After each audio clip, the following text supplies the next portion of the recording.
just want to start off with a little bit of a softball here. What was your first memory of falling in love with the National Football League?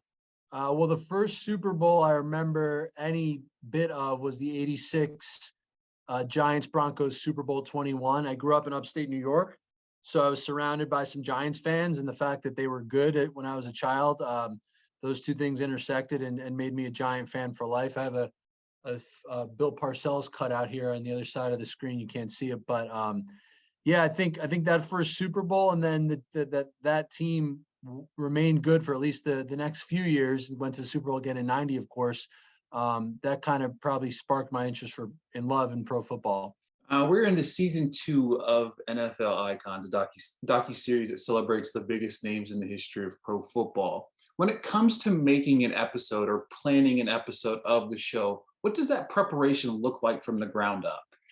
I think it's a lot of research is probably the biggest word that comes to mind first. It's taking, there's sort of a paper casting process, if you will, of trying to decide who are this is just in the title. You say there are certain people we think are icons, the Hall of Famers, the names that come to mind first. I think that's where it starts. But then you really start to dig into their stories and revisit their stories, because in every case, these are figures, players or coaches who we've told at least elements of their stories before.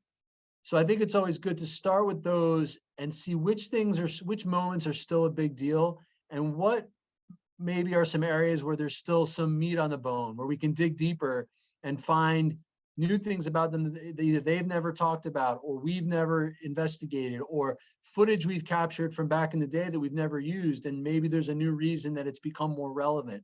So I think there's that sort of intersection of the familiar names and stories, but then finding surprises or untold stories or untold gems and layers. I think that's why we love our Epix partnership so much. The leadership there is so into great storytelling that they give us this opportunity in this format to present these figures as really rich characters that they are. And so I think when we start a show, it's coming up with the names that are going to fulfill on that sort of vision of people that the viewers might know or at least have heard of, but they certainly don't know everything about them in a way that we hope to present. I think that's one of the things I take away from watching an episode. It's like, we know the legends that they are. Like, I grew up watching Jimmy Johnson, but I was also a young kid watching Jimmy Johnson. So to fast forward 20 years later, to hear the backstory, hear the relationships, hear the foundation of some of these guys and what they went through, or how they got to where they were, I think it's a fascinating look, and it's a really in-depth look to see these figures in maybe a different light than we're typically seeing, right? Absolutely. And I think the age reference you make is an important one, because in some cases it's exactly your experience, as my experience, as many people's. It's people you remember from a certain part of your life or a certain lens when you're a kid. There are certain things that were happening then you didn't either grasp, or you didn't realize, or you didn't, or weren't known. So now you grow up and you have a different viewpoint of what those stories were. For other people, they are so young now watching the shows that they have no memory of those people. So they're learning about those moments for the first time. I think that's a really interesting thing about this series too, is it's exactly that. It's the things you remember. It's some things you remember, some things you don't remember or didn't know. And then again, for some viewers, things that they've never known, and almost it helps nurture that. We talked about that Super Bowl team that captured my imagination. I bet you have a similar story like that. And we find that viewers of today, if they're under 30 years old, they didn't watch Walter Payton play football. Some of them were born after he passed, some young viewers. So that's always a neat opportunity for us to sort of continue to propel the legacy of these icons and the stories that they created. I love that whenever you have the conversations with the newer generation of people, it's like, the recency bias, right? And I think this show kind of highlights the idea of the episode coming up here soon. You got Steve Young. To me, Steve Young's one of the greatest quarterbacks I ever watched growing up. And it feels like he always fit in a bubble because of he filled the shoes of Joe Montana.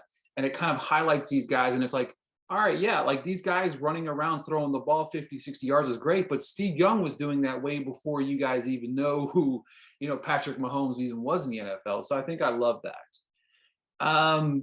One of the things I love, I want to ask you, through 2 seasons, is there a particular episode that you worked on that was your favorite? I mean, I won't give you anything. You're probably not a satisfying answer because there's a favorite element of every episode for me. I think I've learned something in every single one, which is probably my favorite part of the process. Whether it's from a soundbite that I've never seen the rest of per se, or an interview I didn't know existed, or even just sometimes it's just a still image of somebody when they were young, and it's a very telling thing. Or sometimes, the Troy Aikman film has all this home movie, 8mm home movie footage of him as a kid growing up in Southern California, and then when his family moved to Oklahoma. It's like seeing a family member or friend's old scrapbook and really opening up and seeing what somebody looked like. I mean, you mentioned Steve Young, Troy Aikman, John Madden, Jimmy Johnson. These are icons that are on television on Sundays around game broadcasts in a way that they come into their living room every weekend, or every game day, in a certain way though. So through these films, you almost get to see them in this completely different light, and you see them age on screen. You see them as they were children, high school, college, and then once even they were professionals through this amazing archive at Films. We were interviewing these people in some cases every year for a decade in their 20s and 30s. So you get to see their voices, their fashion, their perspectives all evolve over time. And in the Icon series, we're able to sort of take all that, blend it together, and really craft a rich story about who these people were and who they, like, an arc of their lives as well. I think that's an important element of the series that makes each of them feel like films instead of simply, clip reel shows or highlight reels of just action. I mean, these are really rich life stories that are evolving over the course of the hour. I agree with that. Is there, of course, I'm going to hit you with this one too. Is there anyone that you haven't done an episode on yet that you hope to kind of bring to light in the future? I mean, so many people. I mean, again, I would do a Bill Parcells Icons episode tomorrow, just as a fan. And again, when you look at folks who have impact, I think we learned that in the Johnson Show. I think probably any Hall of Famer and some that aren't Hall of Famers are worthy of Icon shows. So we're hoping to be able to keep delivering on that. I mean, the eight more this season, and the sky's the limit. I was going to put you on the spot with the Mount Rushmore of offensive players, but I have a better question. In 10 years, let's just say we're still making the NFL icons. Which guys do you think you could be making stories on then? In terms of like a player of today? Let's do 20 years. Let's do 20 years because we're fast forwarding 20 years. Like, players today that you think that you would be making episodes on then? Immediately I think of Patrick Mahomes. I think of a player who's dynamic, who's incredible action, who's already in his short career already.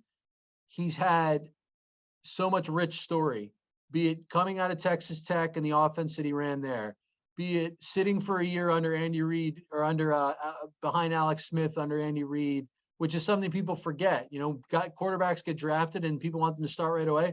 Patrick Mahomes sat, I think, for every week, but maybe the last week of the season his rookie year, winning a Super Bowl, losing a Super Bowl. And I haven't even talked about the fact that he grew up in professional baseball locker rooms under his dad, Pat Mahomes, for I think 15 some odd years. And what influence did that have on him, and what he thought of the professional athletic life to be before he even encountered it.